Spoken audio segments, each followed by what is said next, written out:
All right, hello, LinkedIn and YouTube. We are live again today, and we're going to talk about careers in data with Eric Weber, who is the general manager of experimentation at Yelp.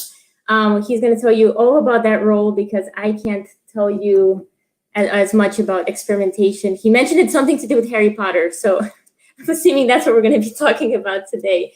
But either way, we have a fun question for you, and the credit for this question goes to Eric. But basically, first tell us where you're tuning in from and the strangest food that you like.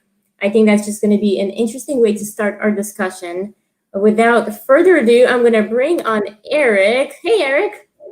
Good morning, Welcome to the show. afternoon, or evening, depending on where you're tuning in from. Thanks.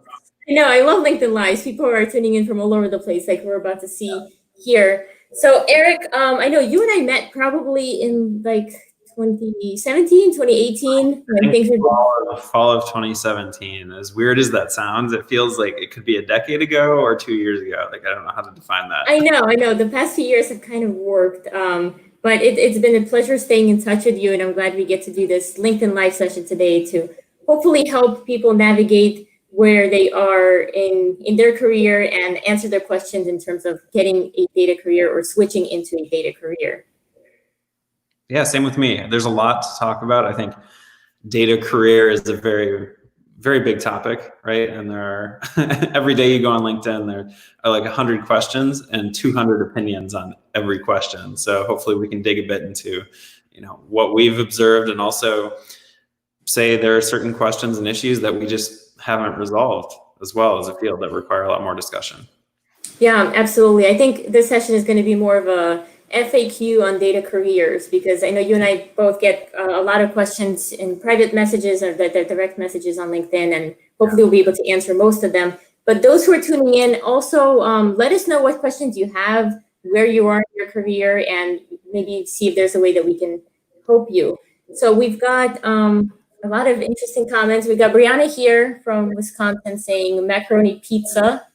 Okay. Let me tell Brianna, I went to undergrad in Wisconsin, and macaroni pizza at like 11 p.m. at night can be weirdly hit the spot. So let me just... I had penne alla vodka pizza before, which I guess is similar. Love that. We had somebody here. I think I lost the comment, but here it is. Andrew, Minneapolis, carrots and peanut butter and jelly. Yeah, I've never had that. See, I feel like I don't even know how that combo would work. I like both things, but it's one of those questions of like, should you have them together? I don't know. I mean, people have celery, right, with peanut butter and jelly. So, or carrots, there's a slight variation on it. Yeah.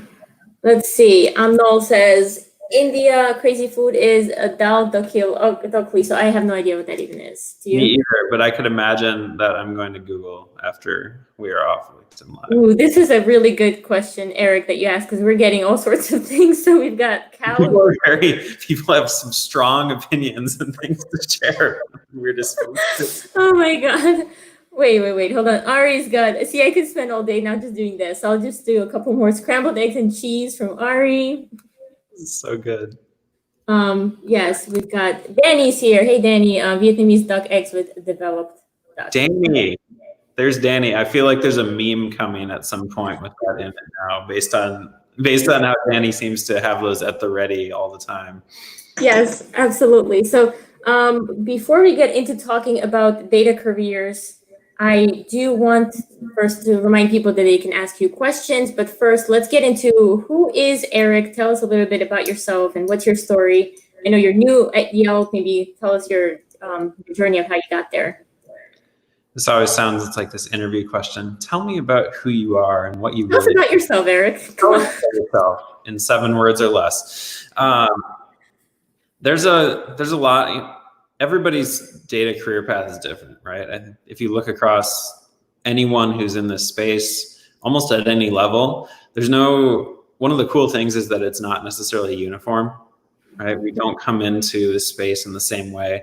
I came in through the academic side. I used to focus on and teach a lot in statistics, working on data sets that actually fit in memory, right? You would be like, I'm going to load 200 observations and do some statistical tests on it. around 2014, I started really getting interested in focusing on data sets at much larger scale to solve problems that did not necessarily fit in the type of things I was doing with traditional stats.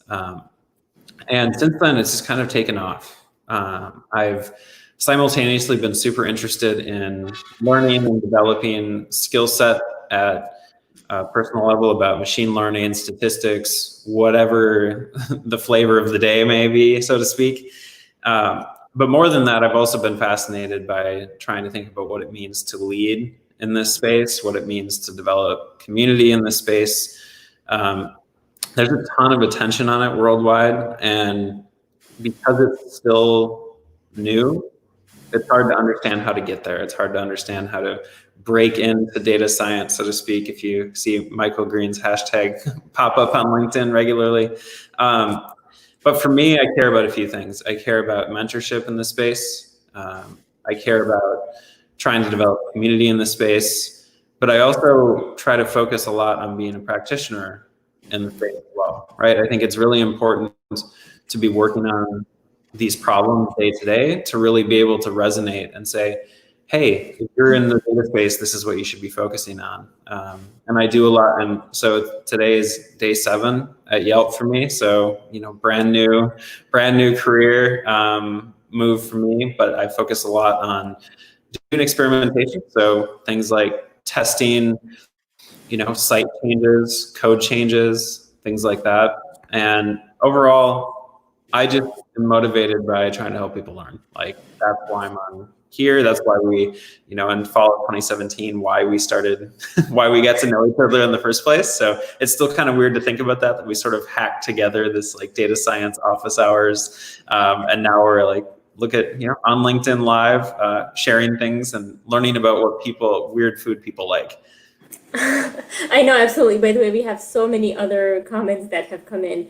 Pizza and coffee is one of the more popular ones that I've seen in the comments. Right. I've done that before. If I'm late for my second coffee and I happen to have pizza for lunch, yeah, I'll combine the two.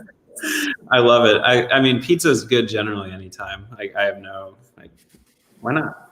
Yeah, exactly. It's easy. So thank you for telling us your story there. I think a good place to start when we're talking about data careers is just to set the ground base and say what are the different types of data careers. And I know the description of a data scientist versus data analyst can sometimes blend together. But what are your thoughts on the, I guess, more common careers in data? So when I started writing and posting, I think I was very data science centric, right? I was like, all right, everything's about data science. Everyone wants to be a data scientist. But the truth is, that's not going to be true for the vast majority of people who work with data. So I try to focus more on like data professionals. Data professional is much more like an umbrella of different careers. And at the end of the day, every position, data scientist, data analyst, data engineer, the focus is trying to generate value and return on the data that you have, right? You're trying to help a company make better decisions, understand how to generate more revenue faster over time.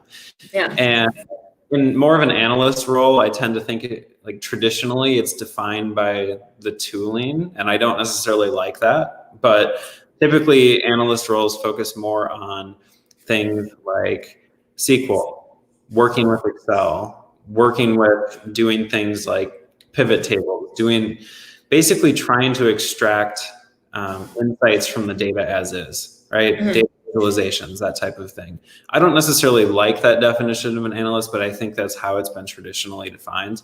Data scientist tends to focus more on the modeling aspect, right? You're not just using the data that you have to extract insights, but you're trying to do inference, right? You're trying to use statistics to generate models, to do things, to understand, okay, assuming that this is a sample of the data that we have, what's generally true.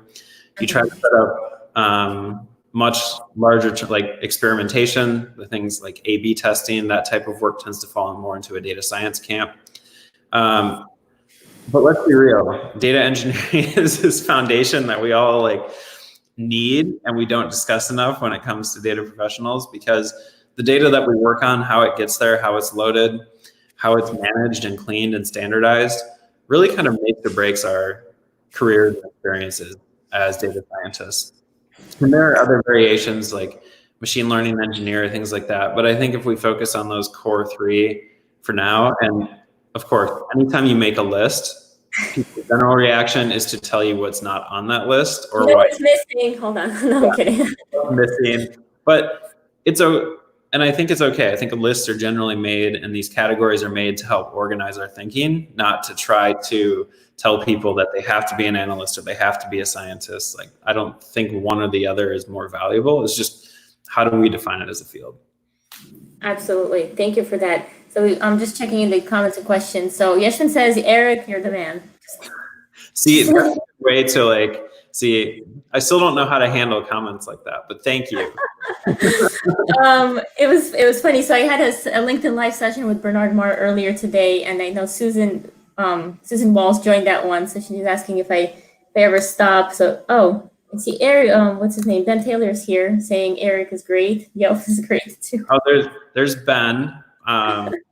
Ben, I still appreciate your video of you being on the water the other day. It's a good illustration. Like, if I tried to do what you did, I would have fallen in the water and drowned. So.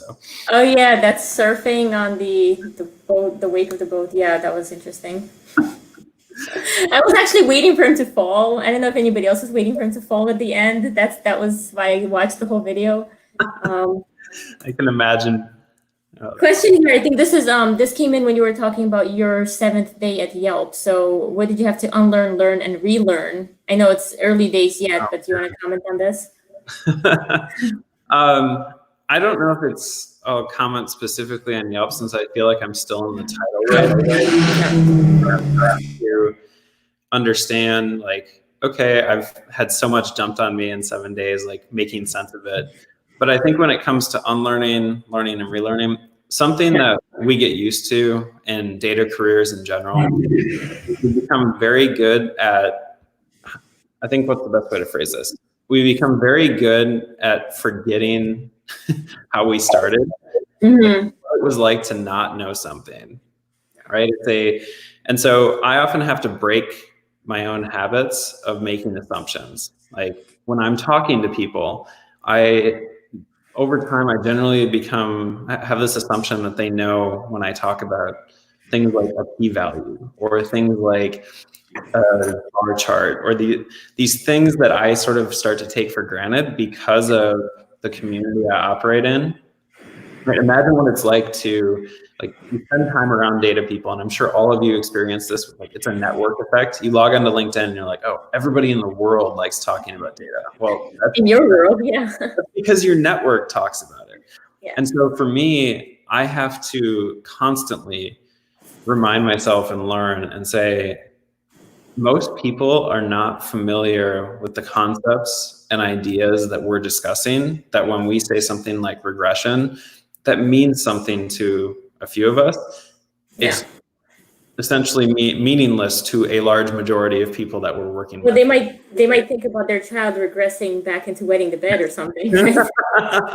Exactly. Or regressing when I'm like, I shouldn't eat chocolate ice cream, but I'm going to do it later anyway. That idea, and I think that I constantly strive to try to remember what it's like to not know something. And because if you adopt that mindset, it becomes a lot easier for you to connect with other people in your organization, a lot of people you're working with. Even as we get 5-10 years into our careers, it's hard to remember what it's like to be somebody searching for their first job or trying to break into this space. Like, oh, we'll just get experience. Well, guess what? Getting experience right now is incredibly hard to do. And I sometimes have to stop myself and think, hey, slow down. Like, it's not, you can't just flip a switch and say, go get experience. And it's the biases and things that I have to constantly push back on, unlearn. Yeah, I love that you brought that up, because that actually leads us into our next question here from Anastasia. She says she's a new grad in math and stats, looking to get into data analysis, but all the positions they find require years of experience. So is it possible to get into data analysis as a new grad? So there's the positive side of me that wants to say, Yes, absolutely. There's also the realistic side, and I understand where this question comes from. Yeah. Because it's really disheartening to see all of the job applications that say you require 3 to 5 years of experience and a PhD. Oh, also this is an entry level role. Like that doesn't make sense. And so realistically, here's what I think. I think the job descriptions as written are over prescribing experience and education. What you end up seeing in practice is people who are hired into these roles rarely meet all of the qualifications and the bar that you see. So one thing that I am acutely aware of is people will how do I put this? I don't want people to not apply for jobs because they don't meet every single qualification. That doesn't mean that if you're an entry level person that you should apply for a principal level engineer role. That's going to probably be a waste of your time. Yeah. But if a position says we require 2 years of experience, or we require you to have a master's degree in something, like typically what they're trying to do with listing roles like that is they're trying to say like, hey, this is what we think we're looking for. Some companies are definitive about it, right? Certain firms will say, we absolutely will not hire anybody without these qualifications. But I think what's important is to understand job descriptions and things like that are written to try to generate interest in the job. And it's possible to get experience and run into things that on paper, they said, well, you wouldn't have met the bar for that. But when it comes to experience, like realistically right now, getting experience is also tough because there's a lot of competition for roles. There's a lot of pushback on, like, even for intern roles. Like some of the competitive landscape around intern roles right now is intense. The more that I think about it, the more that I think like experience is starting to look like a few different things. One of those is certainly taking courses and doing and there's a lot of stuff I don't like that's said about like nano degrees and things like that online. Yeah. But I will tell you right now that things like that can only be a net positive. Any company that doesn't think that they add value is probably a company you don't want to work for. And I will argue that even with those companies who come directly to me and say that, because you want to generate experience, and experience doesn't just have to be in a formal setting. When you think about what experience is, right? If someone asks you in an interview, tell me about a time when you were working on a project like this, that doesn't always have to come from being in a formal setting. It has to come from a couple things. One, you should be working with a data set that not 2 million people have already worked with, right? Like what? Give me an example. The Titanic one, or Titanic, or Iris, or any of the those projects are, I think those data sets exist everywhere. Find a data set that might be messy, is also somewhat unique, and also the other component is working with people.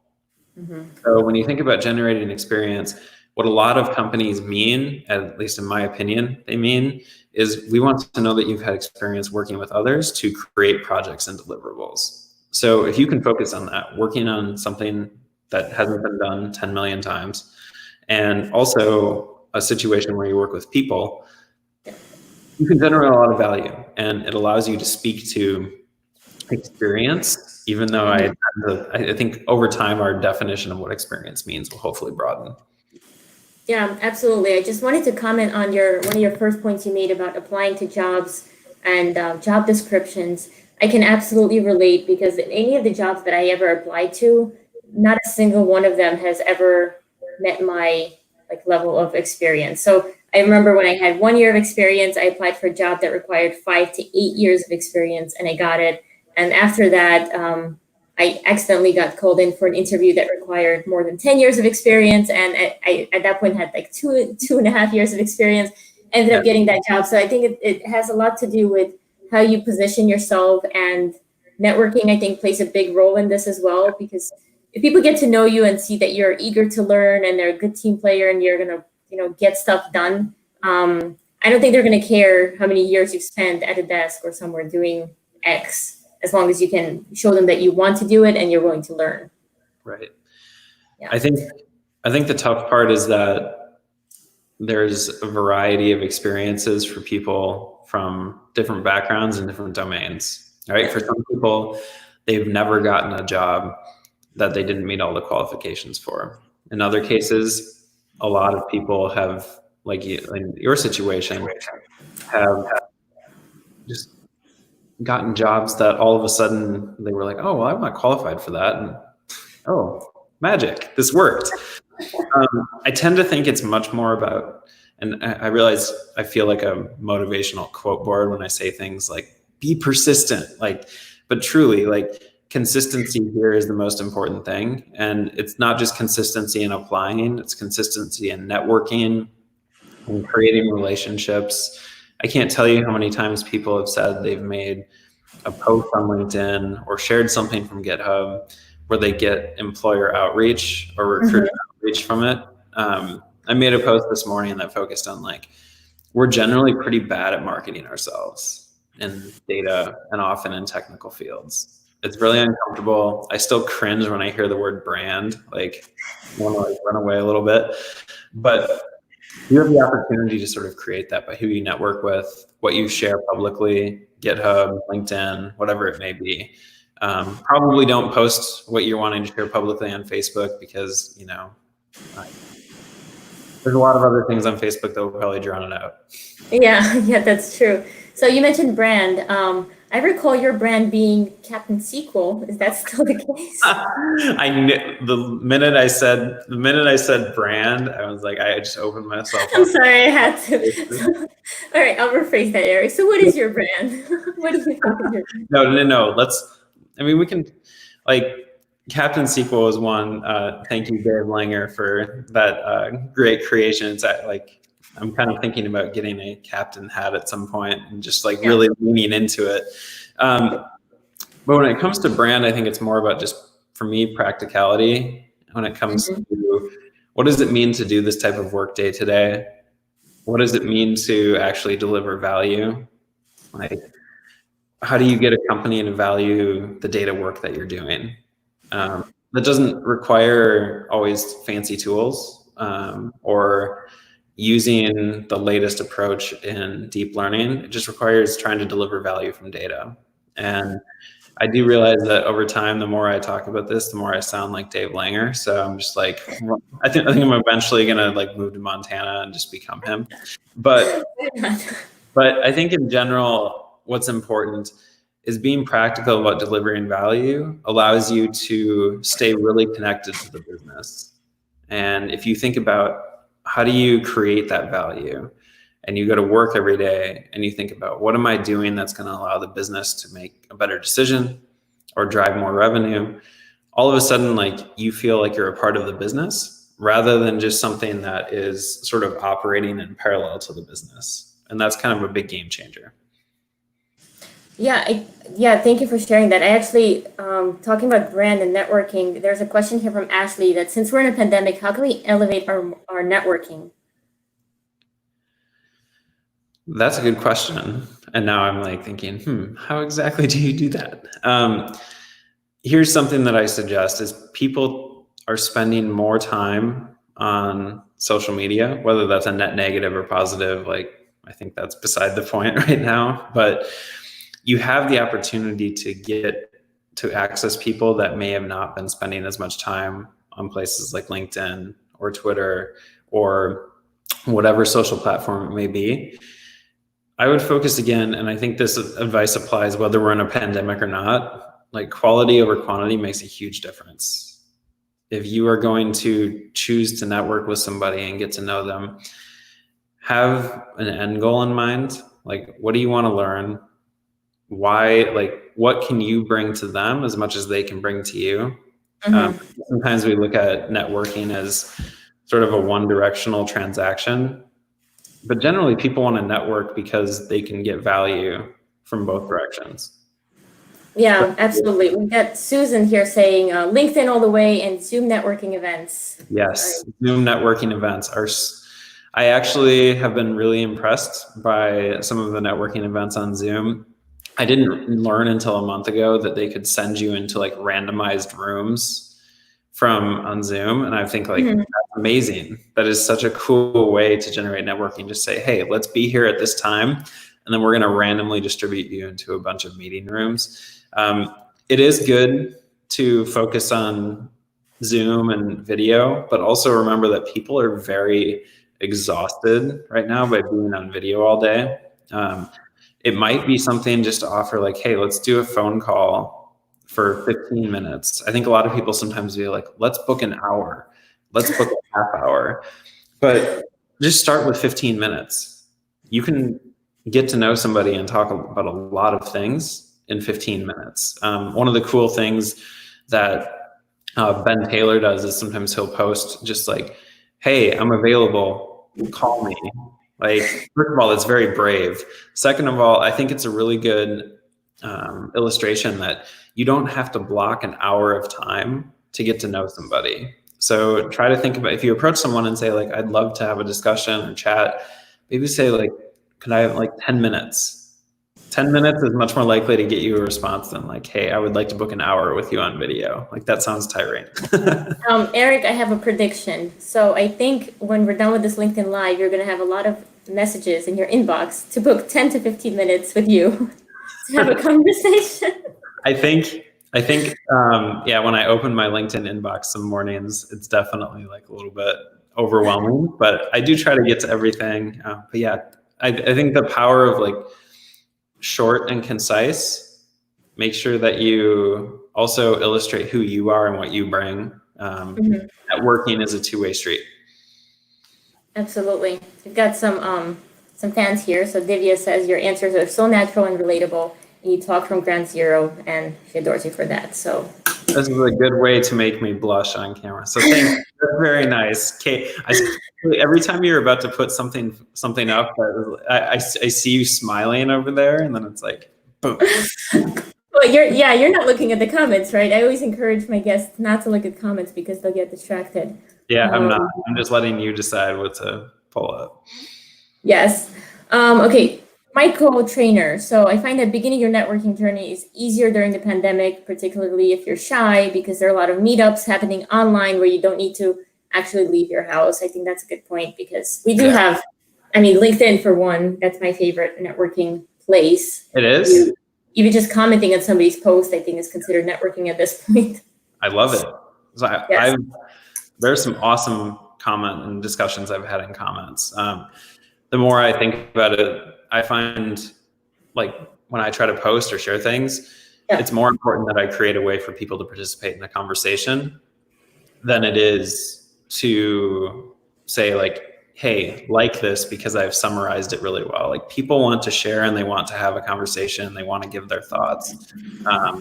And participating in that, people notice when you participate in conversations. Like they remember who you are, and it makes a big difference in terms of creating that relationship.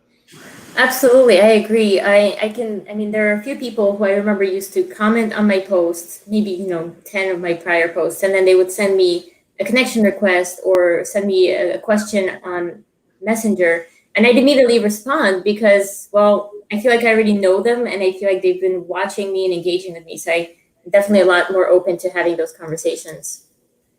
Okay, we have so many questions here. I'm sorry if I'm missing your questions, guys. Here's one from Supriya saying, if you have no experience, does Kaggle and other competitions online help you show off the practical experiences to get a job? This is a good question. So I think it's about understanding anyone who says Kaggle is enough or not enough is probably wrong. It plays a certain role, right?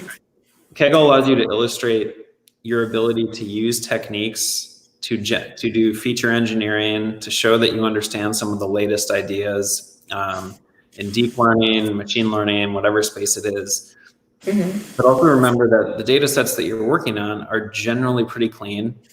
They've already been dealt with before they've gone to the platform. And in a lot of cases, that's some of the hesitancy that companies have in thinking about Kaggle specifically.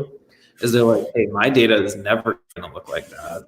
So how do you, and so you also need to focus on illustrating that you're able to work with data that is ugly, so to speak, right? Pulling data from different production databases, dealing with missing values, dealing with really ugly strings and things like that is super important.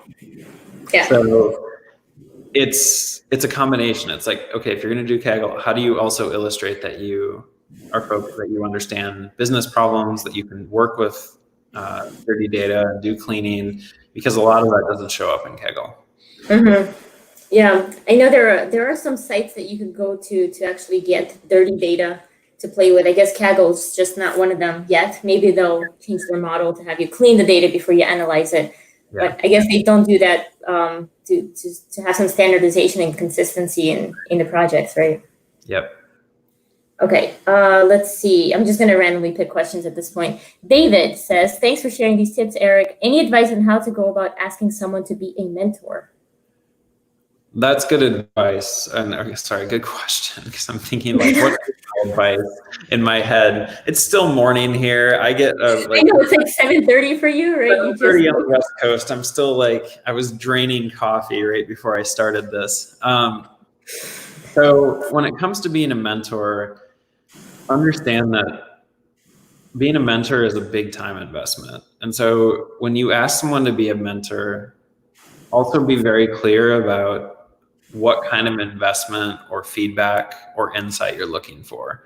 Yeah. If you ask someone to be a mentor, I often think it's unlikely that it will convert into something, because it's not clear if you want someone to literally be like a coach that works with you weekly, or sometimes for people, mentoring is touching base once every 3 months. Mm-hmm. Or it's just giving advice one time. And so defining what mentorship is here is a big deal. And so when you ask someone to be a mentor, illustrate and show that you understand what mentorship is by sort of defining what you're looking for. And at the same time, be okay with not hearing back or getting a no, because realistically, people are pretty busy. Yeah. If you're going to find a mentor, you want to make sure that if they say yes, that they have the time and the ability to commit to it. Otherwise, you're going to end up in a situation where someone says, sure, I'll mentor you. But what if you never get follow-up or you never get feedback? So I think it's about just being really open and honest about what mentorship means, and from both perspectives. Yeah, absolutely. Question for you. Do you have a mentor, or did you have a mentor when you were starting out?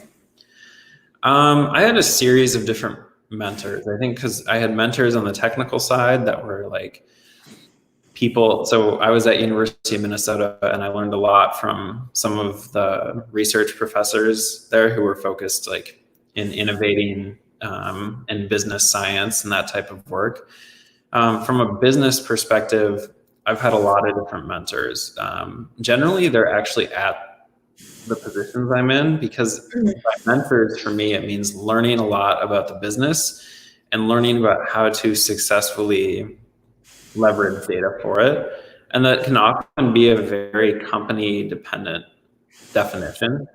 So when I think about going to a role or a new position, I think about, what am I going to learn in addition to what I'm going to contribute? Like, do I have people here that I can learn from, that I can work with, that they may not want to, like, mentoring doesn't mean like they give me advice every day, but I can at least learn from their example, and I can, approach them over time with questions. Yeah, absolutely. I actually think for some part of my life, I built mentors via books. So I view authors of motivational books or data books or any sorts of books or online materials as my mentors, because they, like yourself, you post almost every single day on LinkedIn. So I think a lot of people can view you as a mentor just by reading your LinkedIn posts. It doesn't have to be as official as sitting down, holding hands, and talking through what to do next. Yes. I think that's a good point. Yeah, go ahead. No, I think it's a good point. There are a lot of people who are trying, like, for me, I'm trying to think about, how do I scale mentorship? Because if you get a lot of requests for wanting to provide advice and support, like part of what I try to do through posting is to share what I know and share the things that I'm thinking about in a way that maybe gets to more people than me doing a one-on-one conversation might. And I think there's that tension always, right? Like we want to take advice, and I would prefer not to give the same advice 100 times. I would prefer to be able to give it and have it be something I can reuse and share with others. Absolutely. And then when in doubt, Raul has some tips that bribery is best. So invite them for a beer. They tend to be more willing to talk about and they're creative. Thank you. See, there's the real secret. I will disclose exactly what beer gets me to show up every single time, but I'll be careful. But honestly, it's like people want to make real connections with other people. If you just approach it from I want a business transactional relationship here. Generally, mentorship is also someone you just enjoy learning from and having conversations with. So it's not just about that business transaction and like teach me what you know. It's also about like, generating like a friend in a lot of ways. Absolutely. And here are a few comments of why I love LinkedIn. So Robin says, I agree with you, creating a mutual understanding of expectations between mentor and mentee. Really great comment here from Thomas saying whoever's interested in creating a group that supports each other in growing in data analytics. And Danny says, send people who are interested in mentors to me. I will try to help them. So that's awesome. Danny is going to educate them with really thoughtful memes. I have to say, like, Danny changed my perspective in the last month about how I felt about memes, and now I look forward to them rather than be like, man, another meme. So props to you, Danny. But like people like Danny are also a really good illustration of what it means to be an active mentor in this space. Like being positive and being willing to share what you know. It doesn't mean that you have to be a world expert. And this is another thing around mentorship. It may not be a good idea to approach the people you view as like the top experts in your field, because just because they're an expert in your field doesn't mean they're going to be a good mentor for you. Like I've learned that the hard way over time, but just something to consider as you decide like, who is it that you want to work with? Yeah, absolutely. I think one way to approach this is not going to the very top. Like, let's say if you think you're at this part of your career at this stage, and then the person that you had in mind is at the height of their career, finding somebody in the middle that is closer to you and can share a similar perspective of what you're going through, they probably have more time as well. So I think approaching those for mentors is probably... Yeah, for some reason, Jeff Bezos doesn't respond to my emails, but What? I was just on a call with him. Well, you were just on a call with Bernard Marr, so I feel like you were like, sooner or later, Kate will just have everybody on. Bernard Marr is awesome. Yeah, I remember his first LinkedIn Live was on my show, so he was repaying the favor, as he said, to get me on his show. So that was so much fun. That's awesome. All right. I'm not even going to look at my questions. I'm just going to look at questions here because they're so interesting. The best thing is when the questions are just generating themselves. Oh, yeah, there are plenty. We could probably stay on all day. Bernice says, what are some data boot camps or websites that one can gain quality experience from? So I'm going to partially sidestep the question because I think, like, one, I want to think through before I make like a list. I think it's really important to sit down and think about what quality means. I want to hone in on the second part. What does quality experience mean? This is something that I think is turning into a kind of a major issue in our space. Is there's a lot of resources and it's harder to understand what their quality is, right? Like, are they good? Are they going to deliver value for you? Yeah. So in terms of how I suggest people approach this, signals for quality, one, are like reviews of courses exist for a reason. Look at what people are saying about those courses. If a course or a platform doesn't allow reviews, then take that into account and say, like, why aren't they allowing reviews? Why aren't they showing feedback on this course? Really try to understand what other people have experienced. I tend to think paid versus unpaid is actually not going to be a good marker of quality. Like there are some incredible high quality paid courses. There are also some not so incredible paid courses. The same thing goes for free. Yeah.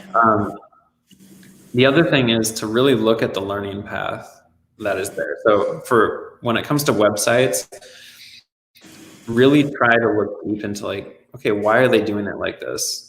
Are they is it structured in a way that's designed to actually help me come out of here with specific skills? Or are they just aggregating whatever they can find online and just tossing it here, hoping to drive traffic? Yeah. When it comes to data boot camps, I think that's a little trickier. Data boot camps, programs, things like that. Typically, people go through those because they are A, trying to find a job, or B, trying to pivot in their career, and both in many cases. So if you're going to make a decision and an investment, typically you are trying to optimize on getting a job, right? So look at their track record. Have they placed the people coming out of their program? Any boot camp or program that is worth your investment in time is going to publicly illustrate how many people and what percentage they're placing into positions, and they're going to say where those people are working now. Before you invest in a boot camp, I would absolutely reach out to people who have been through that boot camp. I was just going to say, if there are reviews or testimonials, I think every course probably has a testimonial that they use for selling the course, right? Reach out to that person directly. I've actually done that early in my career. I was trying to go through, it was a risk management certification, and I was looking at getting some training around there. And I remember reaching out to those who said that they've completed. You can even search under like LinkedIn profile searches to see who's done something there to actually find those people. And that is how you get very like transparent feedback, right? Because not everyone's going to bash the course on publicly on reviews, but they will be a lot more open and honest if you're having a one-on-one discussion. Yeah, it's really important, particularly before you make a big investment. Most programs and courses that are really worth your time, if you reach out to ask them, they're going to tell you, hey, reach out. Here's 3 people you can contact, because they understand the power of networking. They understand the power of other people's testimonials to get you into the same program. Yeah, absolutely. Robin says, excellent call on reaching out directly to testimonials, because those are there for a reason, right? The Yes. Testimonials are there. They're usually just the happy people who said, this was the best thing that's ever happened to me, and I've got $1 million now, and thank you. Exactly. So interesting. Nishan says that there are lots of resources, lots of confusion at the end, and people end up doing nothing. Everyone seems to be a data scientist. There should be one committee worldwide to decide about the truthfulness of resources, materials, or any news. What are your thoughts on that? Can we have a central committee? Let's do it. Eric? I actually think there have been efforts around this over time. Like there have been discussions in different parts of the data community about generating essentially a centralized way to evaluate quality. There are things that I'm working on or I'm a part of that hopefully over time will develop into that, where you really try to have a centralized place to understand what quality means. I think that is going to be the defining thing in the next 5 or 10 years. Is the volume has hit a scale where people they're overwhelmed. Yeah. And it's to a point of how do we get people the quality things faster? And hopefully I'll be able to contribute to some of those efforts. The Worldwide Committee sounds like it's some like secret committee operating in the shadows. Like it does sound kind of cool. You know, if anyone wants to suggest a name for such a group, then we can definitely start it. All you need is a name, right? David Langer will come up with a name for you. Don't worry. Yes, he will. Yes, he will. Comment here from Chloe that I thought was really nice. So she's saying, thank you for hosting, and thank you for Eric for sharing the experience. And she likes that you're trying to define the question, like what is mentorship, what is quality, before answering. I was thinking the same thing, because it's easy to say, oh, you know, data camp is the best place for this. But I think defining quality was very important. So thank you. All Yeah, right, there's a lot of words we use that I think people think they all have the same perspective on, but it's like, what is data science? And you're like, oh, there's actually 100 definitions of it. That's why all of our arguments exist. I'm actually on the board of advisors for something called IADS. It's the International Association of Data Science Standards, or Data Science and Analytics Standards. It's a long name, but they're actually trying to define the specific roles in the data career and like data science level 1, level 2, and what should they have. So they're doing extensive interviews and surveys, international ones, to try to define that. I don't think we're there yet, but. Question here from Carlos. Sorry, Carlos. I think you asked this question a couple of times and I'm just pulling it in now. But do you recommend becoming a data analyst or data scientist fully online? If so, how can I start? And he'd love to focus on business intelligence. So one thing, I don't fully know what we mean by fully online. I assume by training. That's what I'm going to answer the question based on. Is that what your understanding of it is? That's sort of like online education. I'm thinking online boot camps, virtual training. Yeah. I think it's possible. Again, you have to sort of reverse engineer the problem, right? If you know where you want to end up, look at the qualifications for these roles and think about how you're going to meet at least a good majority of those qualifications. If you think that you can find that through the online programs and teaching and resources that you want, then that's awesome. Go for it. But also, I think sometimes we jump into, I'm going to become a data scientist and then I'm going to find a job.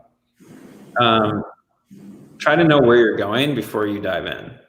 Like because you should have that anchor of like, what do I need to get to? And sometimes people, and a lot of the questions, this is also why there's so many conversations on how do I become a data scientist? What they're really asking is how I become a data scientist and find a job.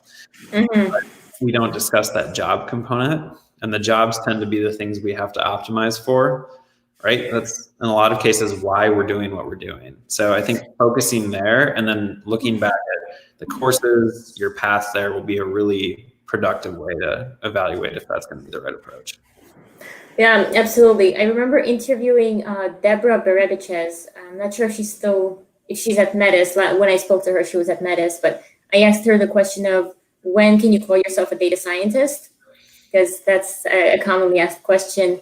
And her response was great. She said, when you can have a company to pay you to do the work of a data scientist, you can call yourself a data scientist. There we go. Like, you don't have to learn, specific things. You don't have to know all the specific tools. You just have to know enough that you can add value to a company in helping them understand their data. That was somewhat her response. I tend to think that's exactly right. And it's also why I prefer, I'm becoming more and more partial to the term data professional, because it opens up the different avenues within data. Yes, that's why our title today is not careers in data science. It's just careers or data careers, whatever we ended up calling it. Okay, so we're currently experiencing an interesting job market. I know there have been layoffs because companies simply cannot stay afloat when they don't have business, and that's understandable, but it is extremely unfortunate. And we have people graduating with masters and bachelors and PhDs in this space, so that adds to the competition. What can people do to stand out, and how do you navigate the marketplace during a global pandemic when you're really just trying to pay your bills? So one, before talking about anything specific around how to navigate it, understand that the struggle and the hurt and the frustration are very real, and it's okay to feel those things. A lot of people feel those things right now, and it's okay to take a moment and just want to scream, because hey, we're in a super tough time in history, and it's not just true of the economy, it's true of pretty much everything that's happening. And start from that position of understanding that you're going to have days where it's just going to be really frustrating. It's really going to be disheartening, and also like accepting that there are going to be days like that is an important component of like getting enough energy to tackle problems and really go hard at it on other days. Something to think about when it comes to standing out. This is a job searching is and probably always will be a numbers game, right? It's like I think it's a really uncomfortable truth that we don't talk about enough, but job searching, interviewing is a process with a lot of variables in it, a lot of which are not under our control. And so the only way to counteract that in some cases is strategic volume. And by strategic volume, I mean, don't just submit 1,000 applications just to submit 1,000, but find as many roles that you think you're a fit for and apply to them. Network around them, create opportunities and connections with other people. But like at some point it becomes less about, okay, if I do this specific action, it's going to get me noticed here. You can say all these things. Networking is super important, of course, right? Making sure your resume is tuned, making sure that you have a website or GitHub that allows people to see. But at the end of the day, those are the things under your control. The other thing under your control is how often and how frequently you are continuing to apply. One of the things that I see really commonly is people will get into a few weeks of heavily applying and be like, I haven't heard anything back. I'm going to be disheartened. I'm going to quit. One, I totally like get the frustration.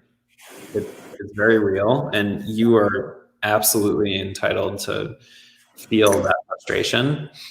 But again, sort of remind yourself, like, it's literally a numbers game. Finding the right role, finding the right person, the right recruiter potentially for that role. It will take time. You're going to probably be surprised at the way in which it unfolds. Most of the positions that I've had were not things like, if you had asked me in 2014, like, what will you be doing in 2020? I would have given you 0% of what I'm doing at this moment in time. Like, you're going to be on this thing called LinkedIn Live. I didn't even have a LinkedIn account when I was in 2013. Like, no joke. Like, really, you worked at LinkedIn? I did. Well, not in 2013. So, but like, you think about that, like in 2013, I mean, I was in the academic world, right? We had our CVs. We were like, I was like, why would I ever want to go on that resume? Like, honestly, there's so many things that you won't, it's hard to imagine right now. And it's really like, again, it comes back to that. When I post motivational things or stuff like it's typically because I think they really matter. Persistence here and like numbers, it continues to be a numbers game and a persistence game. You can be smart about networking, making yourself public, but like the only way to make that have effect is if you continue to apply.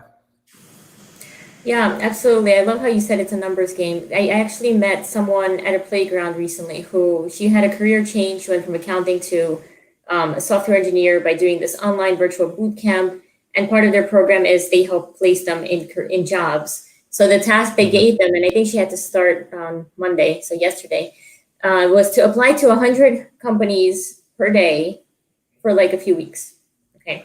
Wow. Now, yeah, that's a lot. And she was very prepared. I am going to stay in touch with her to see how that goes. But where do you think is the best place to go to even apply to jobs? Do you think going specifically on the company site, or I know LinkedIn has obviously a place where you can apply for jobs, but where are other locations where you can look for them? I mean, this is a tough one. I tend to think, and again, I'm hedging everything I'm saying here because I don't know like the actual funnel numbers and stuff like that. But right. Just your opinion here. But if you go in through like a place like LinkedIn Easy Apply, right? They make it like there's a lot of volume that's going to come in through those applications. Through Indeed, there's a lot of volume that's going to come in through those applications. There's a lot of companies that use sort of centralized hiring systems now to automate the intake and storage of resumes. And very often those services will have plugins to LinkedIn and Indeed and other job searching websites, basically to make sure that their position is being posted cross-platform. So I don't think there's necessarily one right place to apply. I do think I tend to prefer for whatever like company websites, because that typically, like if they haven't posted the job everywhere, there's often a more limited scope and volume of potential incoming applications. So think about what that means, right? If it's on LinkedIn, easy apply, and you can see 1,000 people have applied, like it's a numbers game. Go search out companies you admire and maybe go to their actual careers page. Just looking on aggregate search sites is very unlikely to show you everything that's available. And if you have a specific question about jobs, like, and you want to reach out to a recruiter, like also be very mindful of how you do that. Like they get a flood of messages about interest in positions. So just be really careful about how you do it. But I don't think there's one right answer, but I definitely find a lot more value in like applying to a job that doesn't show up on every single website, because the sheer volume at that point is going to be really high. Yeah, I think going back to it's a numbers game, you reduces your probability of even being seen or reviewed if you have thousands of applicants. One thing I noticed, and I know not every job posting has this, but if there is a hiring manager's name listed on the job posting, do you think people should reach out to that hiring manager and say, but hey, look at me, I'm the best candidate? I think generally no. This is like, you have to hit the tone and the approach so well if you reach out to a hiring manager, that it can be a little bit tricky. Yeah. So there are cases where the hiring manager explicitly asks you for that reach out. And in that case, it's a lot, I think it's definitely more okay, but still be very mindful of the tone that you're using, right? Don't like constantly send messages, be like, hey, hello, are you there? Like treat it like a very professional interaction. I mean, I say this stuff, but I know it's still common. It happens. Make sure that it's like a single message with a clear ask and say, here's who I am. But also, like, trust me, if you meet what they're looking for, they will reach out to you. Yes. Like they will. And I know it's hard, and I know it's hard to be patient, but it does make a difference. And try to use your application and like what you write in your application as your chance to shine.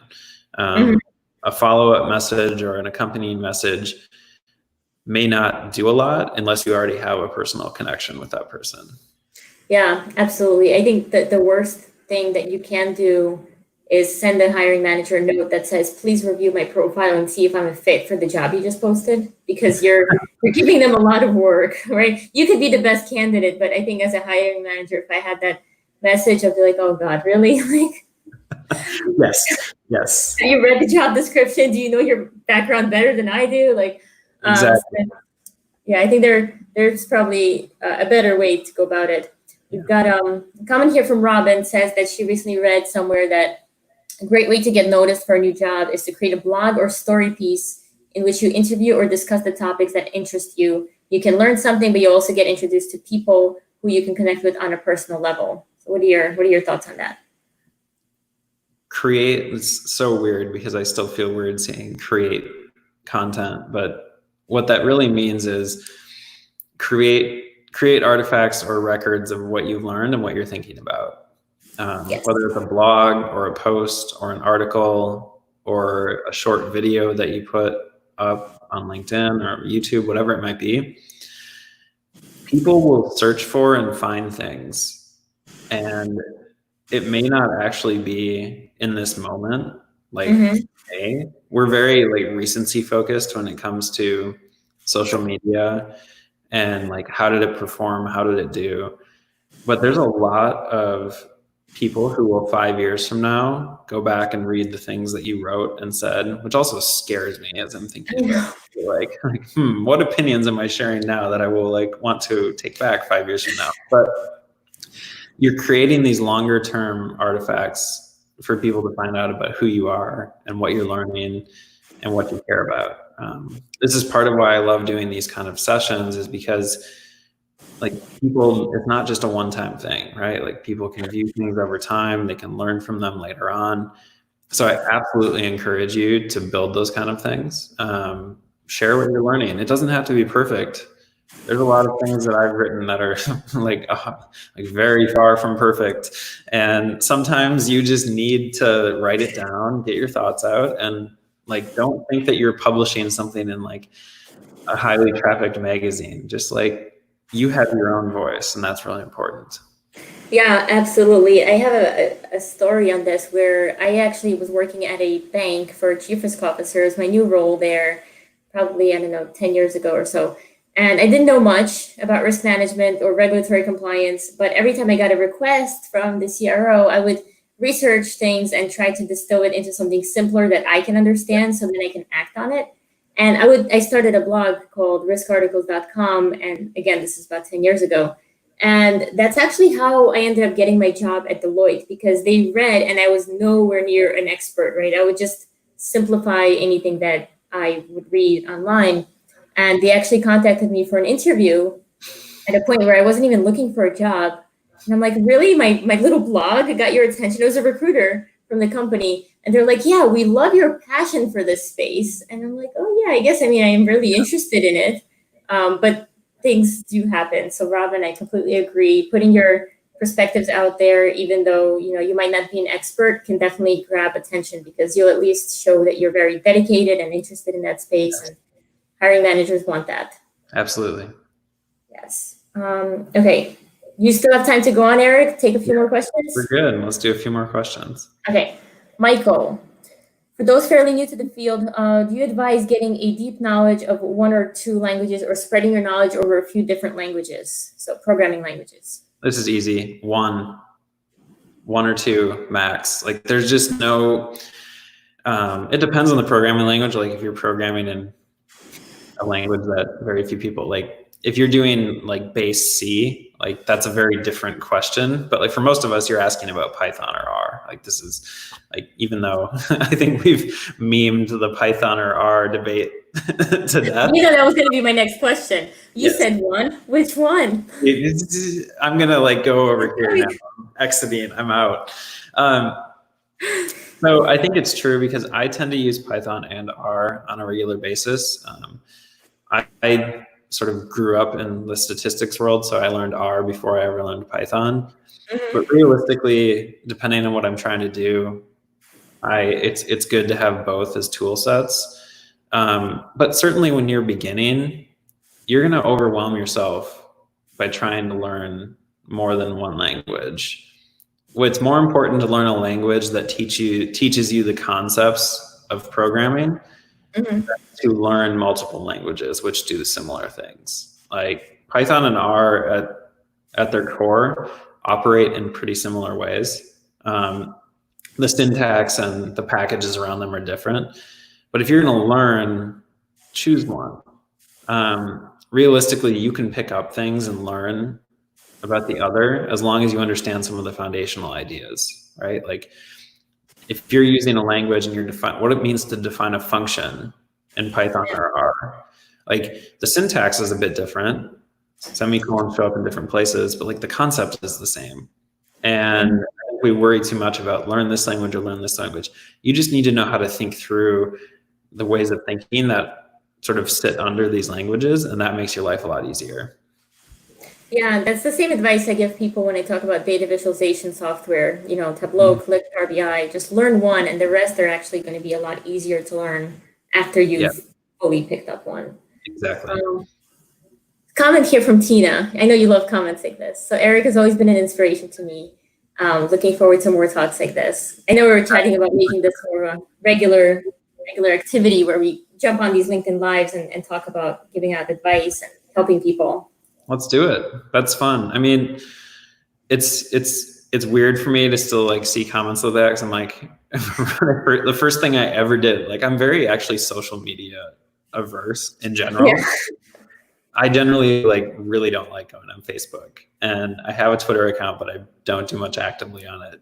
Like LinkedIn is kind of this, but it's really cool how you can create a community and like support each other in a way that like you don't really expect. Like when we were in fall of 2017, right? Like where, I don't know where we thought our careers were going, but we're probably like, didn't know that, 3 years from now we would be sitting here doing this. So Yeah. I think it's cool. Also understand that the words you say and the message you convey has a lot of downstream impact, much more than the likes or engagements or the comments that you get. Like people notice how you approach things. People notice the tone that you bring. Like, are you generally positive and encouraging? Or are you trying to say like, I know the truth, only I know the truth? Like that can affect a lot of people. A lot of people see things like that. And it's really important to like, I tend to believe in being very positive. Some people like will always say like, well, don't be so positive and encouraging because people need to be realistic. Like at the end of the day, being positive matters a lot. So that's also why I really like, being on the talk with you, Kate, because it like there's a message of positivity toward people rather than saying like, don't do this or avoid doing this. We're just like, have fun and figure out how to do it carefully. Yeah, I know it's tough sometimes on social media because you do have a lot of varying opinions, and I think the keyboard warriors come out when they're not directly in front of you, and people might say things in comments or private messages that they never would have said if you were in person or if they knew you a little bit better. And I know that's tough, but it continuously putting yourself out there with the positivity, that's very important. Absolutely. Yeah. People will definitely say things. That's true. You put yourself publicly. I think you know about that, Eric, right? Maybe. I may have gotten some messages in my life. Maybe. Or interesting. Maybe. It's a maybe.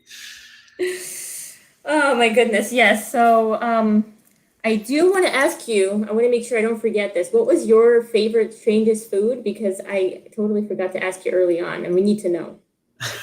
Strangest food. So I had a period of time where I like really, so there's this weird food in Minnesota, lutefisk. I liked it for a year and then I got sick off of it and I can't even think about it without wanting to be like violently ill anymore. Oh my God. Very like, it's this very Minnesotan, very like very Norwegian type of thing. And trust me, if you had it, you would probably, like most people would be like, ugh, I don't want that. But now I'm like reading through some of the food comments. You told me not to look at the live comments, but now I'm reading through some of the food things. I saw you cracking up, so I assumed you were reading through comments, or? Yes, I was reading through some of the comments and I was just like, but now I'm kind of hungry. Like, this is where things are going. I'm like, this is the downside. Like, talking about food, now I want pizza. And now I want this. Oh my God. Yeah. Well, I've had coffee with steak before, which I actually think is probably not the smartest, but I mean, it was fine. Again, I have a very scheduled coffee time, like at 1 p.m. I'm about to hit it in an hour and a half, where I'm gonna have my second coffee for the day. If I miss it, it's bad. If I do it too late, then I can't sleep. So, anyways, it's very strategic. yes. Before we wrap up, I just want to ask you, share something about yourself that we might not know, not the data related, right? Like, what do you enjoy doing outside of being on LinkedIn and working with data? Yeah. I sort of love not having my phone on and not being on a computer and being like, so I'm in Southern California right now, and there's something about just being outside. It doesn't like, sometimes it's amazing what your mind needs. So for like hiking, I like climbing steep mountains. It's like this weird, like I really don't enjoy hiking on a flat trail very much. I prefer to be going up or going down. I was going to ask, do you prefer up or down? So you answered. I prefer going up because I actually like the intensity.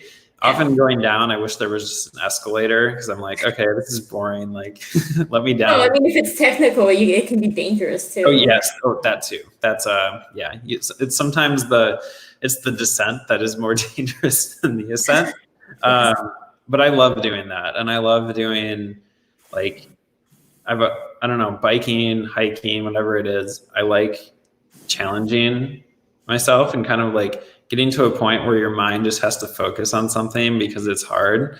And it has nothing to do with data or social media or anything like that. It's just, you can kind of be on your own doing it. It's been especially a good thing to do during pandemic, where I'm trying to like not be around giant crowds. Finding like remote places to go explore has been awesome.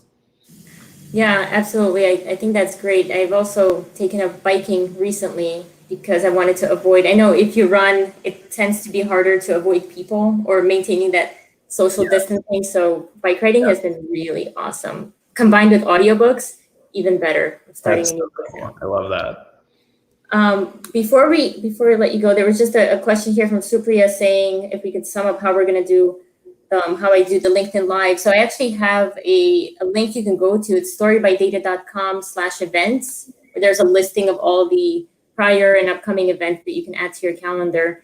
And Eric Critty says that we should do this more often. So all right. Well, we should go to the next one. I'm definitely not the one with the LinkedIn Live like license. So I will be approaching Kate and be like, please, let's do more. No, this is great. Thank you so much, Eric, for your time. And thank you for those who joined us live. And there are so many great comments and questions we simply couldn't get to because of time. I know, Eric, you have to start work soon and I've got to do stuff as well. Yeah.